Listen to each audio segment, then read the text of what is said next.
আসসালামু আলাইকুম রহমতুল্লাহি ওয়া বারাকাতুহু।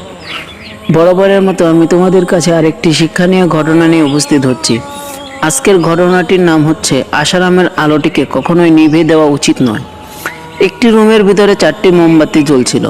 মোমবাতিগুলো এক অপরের সাথে তাদের নিজস্ব ভাষায় কথা বলা শুরু করলো। প্রথম মোমবাতিটি বলল, আমি শান্তি, কেউ আমাকে জ্বালিয়ে রাখতে পারবে না, আমি এখন নিভে যাব। তারপর সেটি নেমে গেল। দ্বিতীয় মোমবাতি বলল, আমি বিশ্বাস, শান্তি যেহেতু নেই তাই আমার আর জ্বলতে থাকার কোনো প্রয়োজন দেখছি না, আমি এখন নিভে যাব। কথা শেষ করার পরেই দ্বিতীয় মোমবাতিও নিভে গেল। তৃতীয় মোমবাতি এবার মুখ খুলল, আমি ভালোবাসা, শান্তি এবং বিশ্বাস, কেউ নেই তাই আমারও বেশিক্ষণ জ্বলার মতো শক্তিও নেই।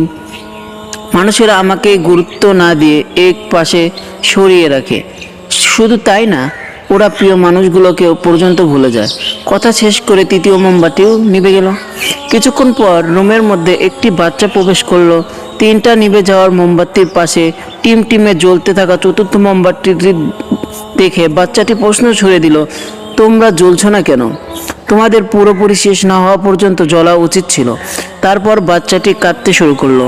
এবার 4 নম্বর মোমবাতিটি মুখ খুললো, ভয় পেও না, আমি যতক্ষণ জ্বলছি তুমি চাইলে আমাকে দিয়ে আবারও বাকি মোমবাতিগুলো জ্বালাতে পারো। আমার নাম আশা। চাটি আশা নামের মোমবাতিটি দিয়ে একে একে বাকি মোমবাতিগুলোকে আবারও জ্বালালো। সমস্ত রুমটা আবারও উজ্জ্বল আলোকিত হয়ে উঠল। গল্পটির দ্বারা আমরা কি বুঝলাম? কিন্তু হাজারো হতাশা, দুঃখ আর সমস্যা অন্ধকারে ডুবে গিয়েও আশা নামের আলোটিকে কখনোই নিভে দেওয়া উচিত নয়। কারণ আশা না থাকলে আমাদের জীবন থেকে শান্তি, বিশ্বাস, ভালোবাসা অন্ধকারও হারিয়ে যাবে। ধন্যবাদ। আর ভিডিওটা ভালো লাগলে চ্যানেলটি সাবস্ক্রাইব করে দিবেন।